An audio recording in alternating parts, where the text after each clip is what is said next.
بسم اللہ الرحمن الرحیم۔ السلام علیکم دوستو، میں آج آپ کے لیے ایک اور معلوماتی ویڈیو لے کر آیا ہوں۔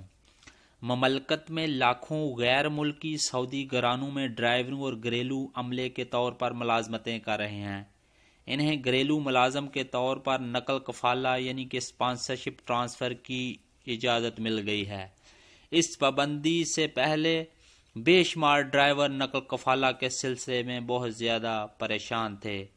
تفصیلات کے مطابق وزارت محنت و سماجی بہبود نے انسانی بنیادوں پر گھریلو عملے کو اداروں میں نقل کفالہ کی مشروط اجازت دینا شروع کر دی ہے۔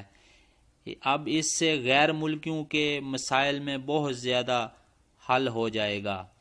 وزارت محنت نے یہ سہولت اپنی ویب سائٹ پر تو فراہم نہیں کی، تاہم وزارت کی شاہوں کے توسط سے گھریلو ملازم اداروں میں نقل کفالہ اب کرا سکتے ہیں۔ اس پر عمل درآمد شروع کر دیا گیا ہے۔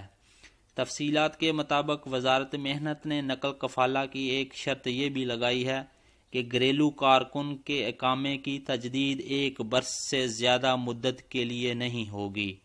اگر کسی گھریلو کارکن کے اقامے کی تجدید 1 برس سے زیادہ ہوگی تو اس کی نقل کفالہ کی درخواست ناقابل قبول تصور کی جائے گی۔ اس کی بڑی وجہ یہ ہے کہ گھریلو ملازمین کو ادارہ جاتی فیس سے پھر استثناء حاصل ہوگا۔ وزارت محنت نے واضح کیا ہے کہ کسی بھی کارکن کو ادارے سے فرد کے لیے نقل کفالہ کی اجازت نہیں دی جائے گی، اور وزارت محنت نے گھریلو ملازمین کو اداروں میں نقل کفالہ کی کارروائی کے لیے ایک فارم تیار کیا ہے۔ اس میں پیشے کی تبدیلی کا خانہ بھی رکھا گیا ہے۔ فارم میں کارکن کے نام کے علاوہ اقامہ نمبر کے خانے بھی ہوں گے۔ کارکن سے یہ اقرار نامہ بھی لیا جائے گا کہ وہ گھریلو کفیل سے ادارے کے لیے نقل کفالہ کے حق میں ہے، اور وہ نئے کفیل کے یہاں نقل کفالہ اور مطلوبہ پیشے کی تبدیل کی کارروائی مکمل ہونے سے قبل کام نہیں کرے گا۔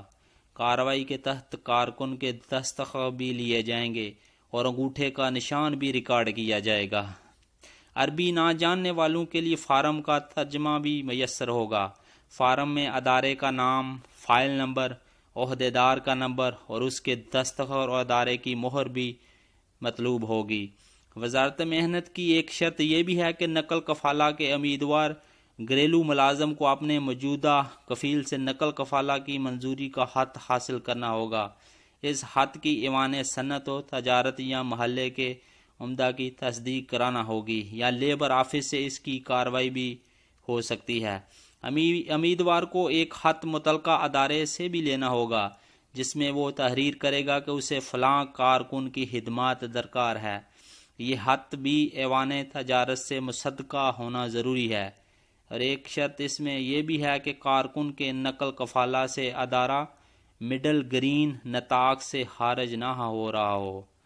شکریہ دوستو، مزید اچھی ویڈیو کے لیے ہمارا چینل ضرور سبسکرائب کیجیے گا تاکہ ہر آنے والی ویڈیو آپ تک پہنچ سکے۔ السلام علیکم ورحمۃ اللہ وبرکاتہ، فی امان اللہ۔